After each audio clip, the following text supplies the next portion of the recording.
Welcome back, everyone, to the LFC Transfer Room YouTube channel. We're joined again by Mohamed Fathalli from Attacking Footy. And this time we're going to be discussing our latest signing, our one and only signing of this summer transfer window, Federico Chiesa. But first and foremost, how are you doing, Fathalli Mohamed? Hello, Anthony. Thank you for having me. It's a pleasure to be here on LFC Transfer Room once again. So, thank you for the opportunity. No problem. And the fun fact, this was actually meant to be his fourth appearance on here, but a certain Martin Zubamendi rejected us, and we couldn't make that video happen. But without further ado, we're going to go straight into it. So, who is Federico Chiesa? Federico Chiesa is obviously an Italian football, 26 years of age. He'll be turning 27 next October. His father, Enrico Chiesa, was also a footballer who played as a centre forward for teams like Parma, Fiorentina, Siena, I think, and the Italian national team. So it's clear where Federico got his talent from. Like his father, Chiesa also played for Fiorentina, where he began his professional career. He then joined Juventus in 2020 on an initial 2-season-long loan, before making the move permanent in 2022.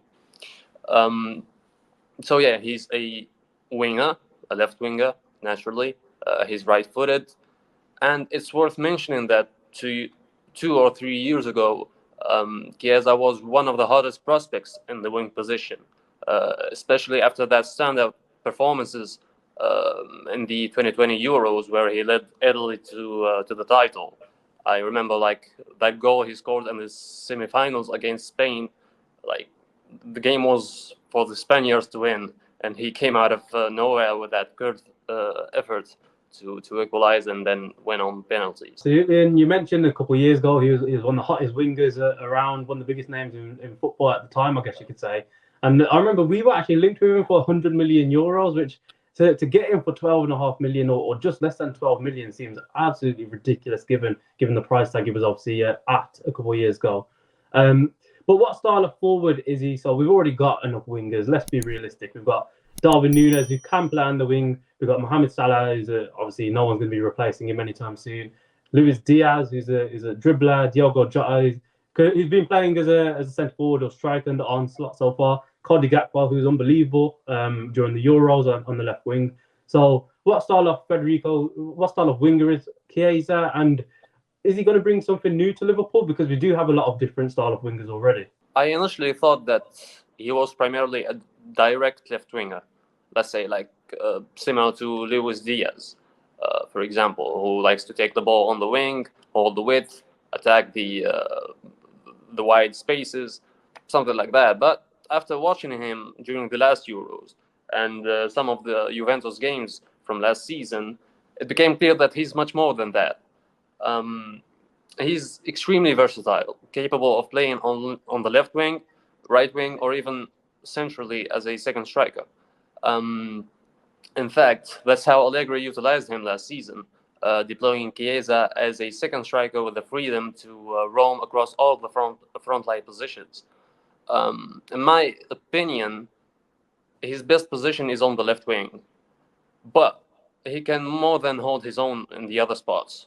I won't even be surprised if we eventually see him play as a number 10, occupying the spaces between the lines to receive the ball and then carry it forward. When it comes to the actual style, I'd say that he has something from every winger you have at the club. He has good dribbling like Diaz. His shooting is quite good like Gakpo. He can cross the ball. We'll discuss that later. So he has a little bit from everyone. Can you see him suiting onslaught style of play? I think it's already been discussed. Darwin Núñez maybe hasn't been suiting it at the moment. Obviously, he's not really been given game time though. Cody Gakpo, onslaught's already stuck to Luis Diaz, Diogo Jota, and Mo Salah from three, albeit it's only been 2 matches.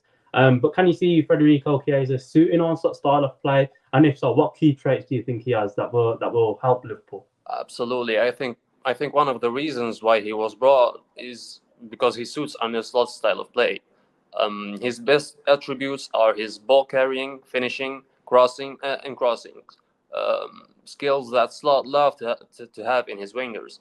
If he's deployed on the wings, he can also bring the same intensity that players like Diaz and Salah provide on the ball. He can take players on with his dribbling, whether in vast or in tight spaces.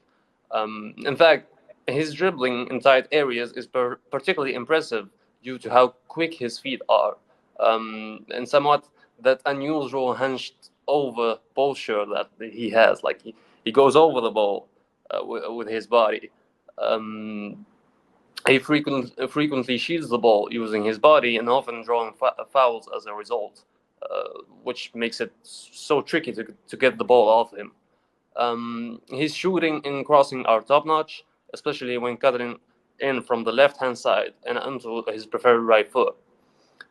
He can finish with both feet, curve shots from distance, strike the ball with power. And again, his crossing is also very sharp. He often targets those spaces between the goalkeeper and his defensive line, which are very extremely like difficult or tricky to deal with. All in all, as a winger, he possesses the key attributes that slot values in his wide players, including goal creation.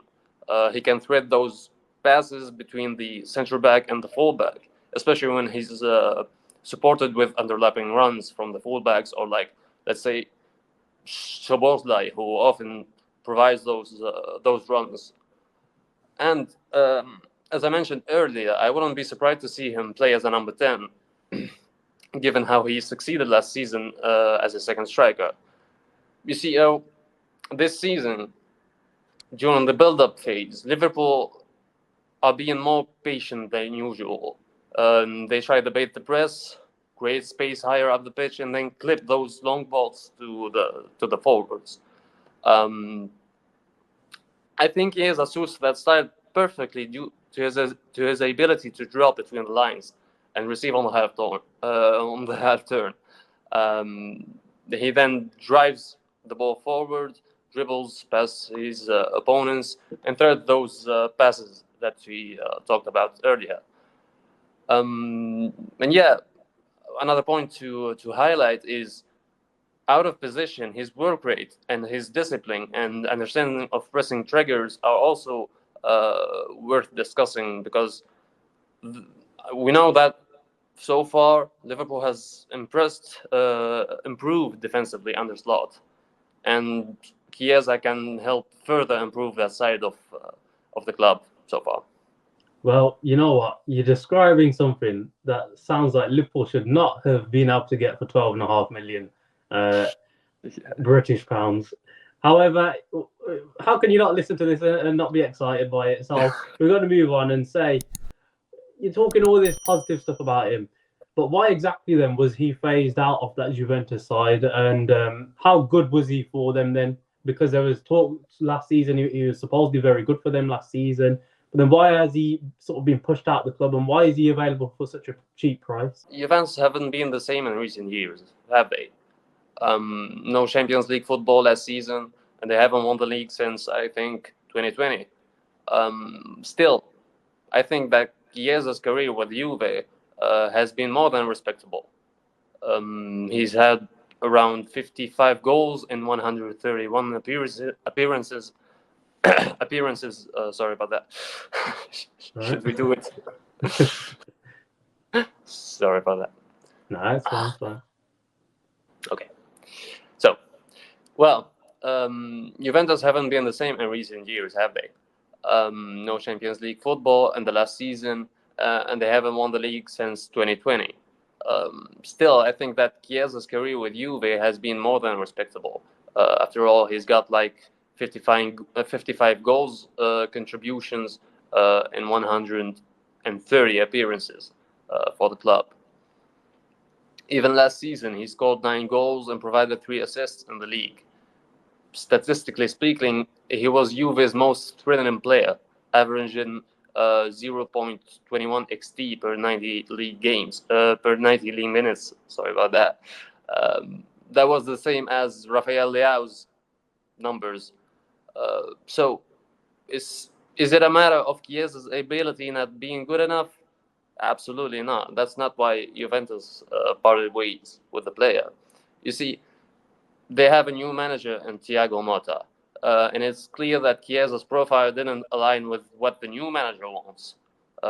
Perhaps Motta is looking for a more position-based player, which might explain Juventus' interest in Manchester United's Jadon Sancho. In addition to that, I think that Juve signed two wingers already this transfer window. So parting ways with Chiesa, who only had 1 year left on his contract, was crucial to making space for new signings. So yeah, I think that's why he was like free to go for such low fee. It wasn't so much he's a bad player. However, can you see any glaring weaknesses to his game? I wouldn't say there are any glaring weaknesses in his game. However, there are some aspects that can be frustrating at times. For example, he occasionally gets too carried away and tries to dribble his way out of extremely tight spaces. Like when he decides to dribble, that's it. He's going to dribble. The same can be said about his shooting. Sometimes he goes for a shot despite having 2 or 3 players blocking his path, instead of opting for a simpler pass to a teammate that can lead to a dangerous situation. So yeah, other than that, I wouldn't say that there's anything seriously wrong with his abilities or style or whatever. Sounds like a bit of a Luis Diaz situation. I know a lot of our fans get frustrated at Diaz sometimes his decision making, but hopefully, you know what, he can maybe turn it around, and Onslaught will teach him a thing or two. So we're going to move on now. So can he make the step up to Liverpool? No disrespect to Juventus, of course, but when you get to Liverpool, you're talking about top 5 clubs in Europe, competing for Champions League every single season, competing for the Premier League title every single season, competing for trophies every single season. Is he ready to make that step up and compete for silverware? Absolutely. As I mentioned earlier, 2 or 3 years ago, he was one of the best players in his position. His performances in the 2020 Euros were clear indicators of his ability to compete at the highest level. Now, at 26 years of age, I believe that he gained that needed experience to join a club like Liverpool and to play in a league like the Premier League. So yeah, I think that he's more than ready to make such move. We're going to move on to the penultimate question, the huge elephant in the room, his injury numbers. So on paper, they are a big concern. And you've already touched on this in a thread you wrote for Attacking Footy, which we're going to link in the description, of course, for you guys to check it out if you prefer the written format. But we're going to touch on it right now in this video. So could you provide some more in-depth analysis or context to his injuries, which possibly might not make it look so bad? This is the biggest concern about the player, obviously. Well, look, his injury record might not look great, but it's not as bad as people make out to be. See, last season, he managed around 2,000 minutes, 2,300 minutes of game time. That's more than Osimhen, Skamaka, Lukman, Immobile. He also started 25 games out of 33 league appearances, averaging around 65 minutes per game. So clearly, availability hasn't been an issue last season, despite having 5 short-term injuries that caused him to miss like 10 or 11 games for both club and country. So it's not like a clean or a perfect injury record, but it's also not as bad as people make it out to be. Now, with that cleared up, let us address the real elephant in the room, which is his ACL injury, like he sustained like 2 years ago. See, some people might say that he's lost his explosiveness or his pace, which is completely false, to be honest, after watching him play. See, if you watch him, you'd never think that he suffered an ACL tear. Never.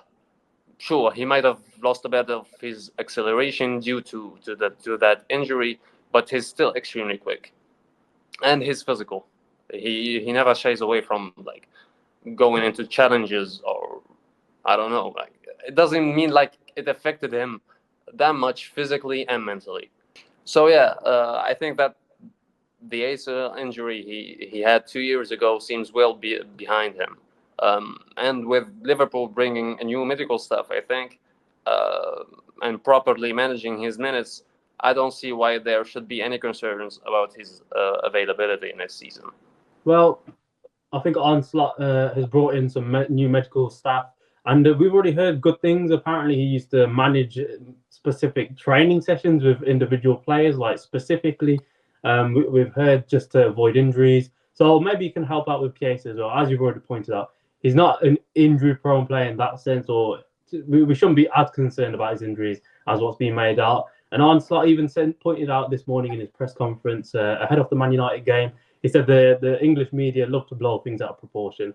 And that's apparently what they've done right here. So we're going to move on to the final question.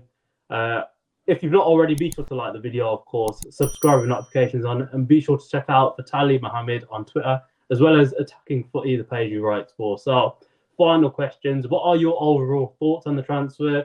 Seems very low risk and high reward. Pretty common sense, obviously, only 12 million or less. As a Man United fan, would you love to see him play against Man United and score a few goals against you at Old Trafford this weekend? Nah, man, I don't wanna see that. Nah, but as a Man United fan, I wouldn't say that I envy you guys for that deal, because I don't think that United are in need or are in desperate need for a winger right now. But for 10 millions, for 10 million pounds or 12, I think, which is what Liverpool got for Bobby Clark, something like that. I'm not I think sure. 10 million, 11, something in that. It was region. around that much, yeah. Yeah, and I think that's 81 grand per week for Chiesa, something like that. I think he's on That is 115. right now for Liverpool. I think. I might be wrong. I've not really looked. I saw from different sources that's 81 per week. I don't know. Okay. I'm not sure. But just restart that, because I might be wrong as well. I don't know. We'll have to check that. Yeah. But still, even if it's 150 or whatever, that's classical Michael Edwards opportunistic signings, man. Like, if Chiesa hadn't suffered that ACL tear, we'll be talking about one of the best wingers today. So yeah, signing him for that fee and considering everything he brings to the table, versatility, finishing, ball carrying, chance creation, even work rate out of position, the threat he poses from transitions, like the ability to drop between the lines and link up play, receive on the half turn, carry the ball forward. Man, you guys have secured a serious player. And not only does he add depth to the squad, but he could also make a significant impact in the starting 11. There's no doubt. If he stays fit, there's no doubt that he's a very serious player to have. Absolutely. You know what? I think we've got one of the best attacking depths. I was about to say of all time. I don't think. No, you know what? I reckon you could throw that into an all-time debate. We've got 6 very good forwards, and I don't think that's not really heard of it. Even a couple of years ago, we had Firmino there instead of Chiesa. But Chiesa, you're talking about one of the hottest sort of wingers in football a couple of years ago. So if you could find his feet again, if he could become sort of a world-class winger again, then who knows what our front three will look like in the future. Maybe even a front four. Who knows? Well, anyways, thank you to Mohamed Fathalli for joining us once again on a expert analysis video for new signing Federico Chiesa. It's a shame we couldn't get one done on Martin Zubimendi, but screw that guy. We don't need him. Right, so that's the end of the expert analysis. We've been joined once again by Mohamed Fathalli. Be sure to check him out on Twitter, as we've already mentioned. All of the links are going to be in the description for it. Check out his thread he's already made on Chiesa in case he's missed out a couple points here, just in case I didn't ask the right questions. And be sure to like the video, subscribe with notifications on so you never miss an upload. And we always go live at 7:30 p.m. UK time to discuss all the latest football news and related to Liverpool, of course. And yesterday, we actually had an exclusive from Lewis Steele. So be sure to join us for more exclusive streams that will possibly be coming your way. And thank you again for watching, and we'll catch you all in the next video.